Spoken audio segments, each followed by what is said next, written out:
Sorry, my last video ended abruptly because I realized that I needed to scroll up on here. So let me backtrack really quick.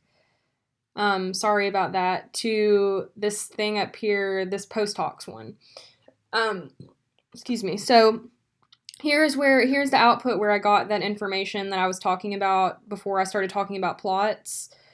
Right up here. So here we have the post hoc tests, and here's where I got the information for the differences between the groups. As we can see, the Hispanic and Black, it's not significant, but all the rest of them are.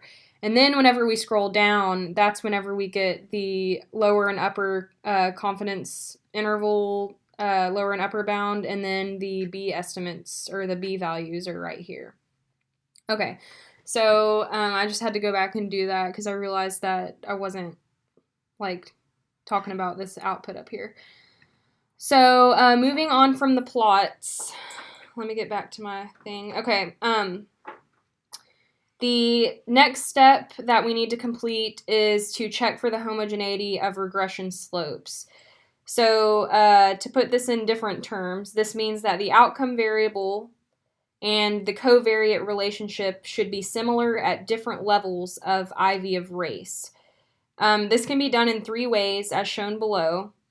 The first line of code creates a model which includes the independent variable of race, the covariate of IQ, and the dependent variable of performance on the selection measure. The second line is different in that it takes advantage of the fact that you can include all the variables and their interactions in the same model.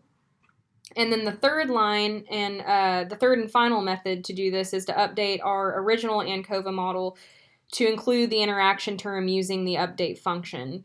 So within the syntax, we use the plus sign to add the interaction term to the model. The tilde means that you want to keep the same outcome variable and predictor variables as you specified before. And then here we have specifying the sums of squares and getting the output.